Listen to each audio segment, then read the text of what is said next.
les réponses de Dieu. Juste un point. Oui. Quand on a raté une visitation, parce qu'aujourd'hui on écoute l'enseignement, on est persuadé qu'on en a raté énormément. Et c'est là la puissance de la récupération qui est dans le sang. Alléluia. La puissance de la récupération. J'ai reçu une révélation trop... Mais Dieu. Si je veux rentrer ici là.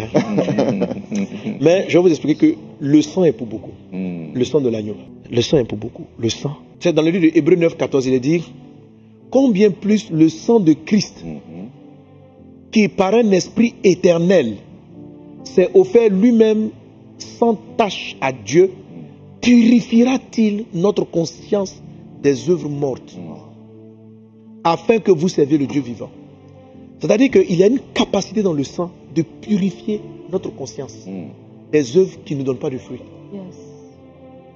La conscience d'un homme, c'est l'élément intérieur du jugement.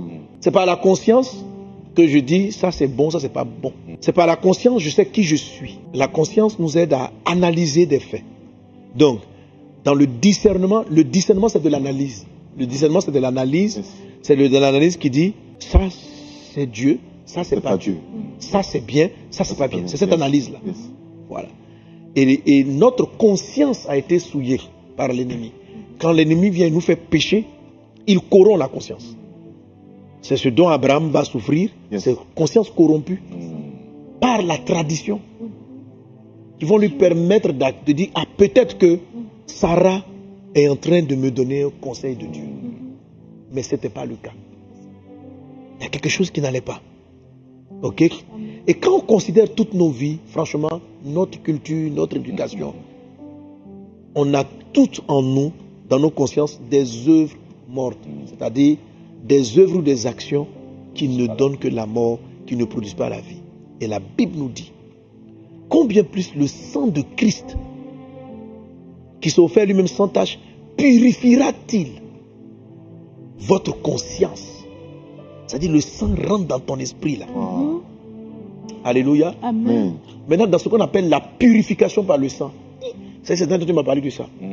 Un des aspects de la purification qui est plus fort que la purification, qu'on appelle l'expiation. On appelle l'expiation. La Bible dit que l'expiation, le discernement là, il t'éclaire sur le temps. Jésus dit aux disciples, Jésus dit aux pharisiens, il dit, mais vous là, vous savez discerner la météo, mais vous ne savez pas discerner le temps de Dieu. Vous savez discerner la météo, mais vous ne savez pas discerner quand il y a un danger. Vous ne savez pas discerner. Ça veut dire que quand ta conscience est purifiée là, par le sang, tu arrives à savoir que ce n'est pas le bon moment. Ce n'est pas le bon moment de sortir. Attends un peu. Tu sens les choses. C'est parce que en grande majorité, ce sont des états de conscience. Comment Abraham est assis, il n'entend pas de voix. Il voit 3 personnes en train de passer. Et puis il sait que c'est Dieu qui ça. Il n'y a pas une voix qui dit, est-ce pas l'Éternel? Les 3 là, Dieu. Non. Il dit, il voit. Il est conscient de cela. Il voit.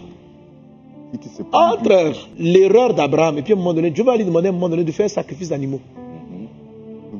C'est le jour du sacrifice d'animaux là, qui représente le symbole du sang. Dieu l'avait visité, puis Dieu l'a dit, il a pris une génisse, il l'a coupé en 2. Voilà.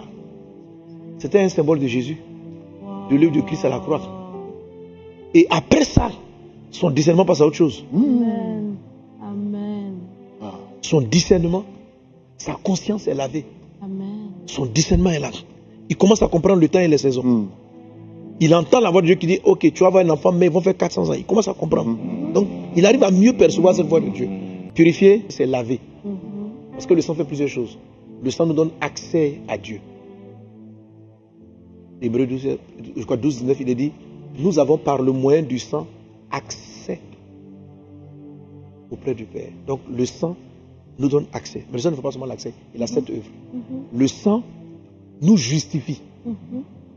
Donc, quand j'arrive et puis je suis couvert du sang, quand j'arrive devant le trône, Satan ne peut pas m'accuser parce que quand il me voit juste. Amen. Parce qu'il voit Jésus, il ne voit pas moi. Donc le sang justifié, c'est le sang.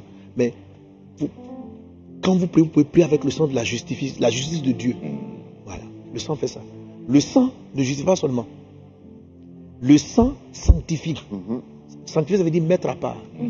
Donc le sang met à part. Il peut te dire qui tu es, où tu t'en vas. Le sang fait ça. Le sang purifie. Purifier puis sanctifier, c'est pas pareil. Purifier, c'est laver, c'est rendre propre. Et dans notre conscience, si j'ai utilisé le sang pour me justifier, la justification ne lave pas ma conscience. C'est-à-dire la justification, c'est que on veut m'accuser, m'en dire non, il est innocent parce que Jésus a porté le prix. Mais n'empêche que dans ta pensée, là, il y a des œuvres mortes qui sont là. La justification, c'est comme une couverture en fait. C'est-à-dire que quand on te regarde, on voit pas, on te voit pas, on voit le Christ. Mais n'empêche que toi, tu es dedans. À l'intérieur, tu Donc, sais. les œuvres que tu vas faire, là, c'est pas sûr que tu les fasses toujours en Christ. Tu peux les faire parce qu'il y a des œuvres mortes ici. Donc, il faut prendre le sang de Jésus pour rentrer dans ta conscience. Pas simplement pour te protéger, pas simplement pour te garder, mais pour te laver l'esprit, pour te laver la conscience. Et c'est à ce niveau-là qu'appartient le discernement de Dieu, le discernement du ciel. C'est là que tes yeux commencent vraiment à s'ouvrir et à comprendre les choses de Dieu. C'est là que tes yeux s'ouvrent et puis tu vas commencer à discerner le différent monde des esprits. Dans le sang, il y a la rédemption. C'est lui qui va rattraper. Le sang de Jésus, quand la Bible dit, nous avons été rachetés par le sang précieux, plus précieux que l'or périssable. C'est extraordinaire le sang de Jésus. Le sang, il y a la puissance du nom et il y a la puissance dans le sang. C'est pas pareil. Le nom donne aussi l'accès. On n'est pas racheté par son nom, mais c'est son nom. Oui. Parce que de toute façon, c'est son sang. Tu vois? Mais on est racheté par le sang. L'effusion, Voilà. s'il n'y avait pas eu l'effusion Le sang, le nom de Jésus te donne accès. Le nom de Jésus permet de faire des prodiges. Le nom de Jésus, généralement, en fait, il traite avec ce qui est dans le présent et ce qui va arriver. Le sang de Jésus traite avec ce que tu as perdu. Jusqu'à maintenant. Wow. Donc, le sang, si j'ai volé, le sang vient me couvrir pour me justifier. Satan ne peut pas me réclamer. Si dans ma vie, j'ai vécu des choses négatives, le sang vient laver ma conscience. C'est dans le nom de Jésus que je peux prier pour avoir mon futur. Merci parce que je reçois.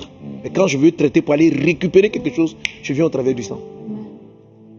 Récupérer mon mariage, je viens au travers du sang. Donc quand le sang arrive, il va détruire aussi les œuvres mortes. Et si tu sais prier avec, que le sang opère en toi dans le nom de Jésus. Amen.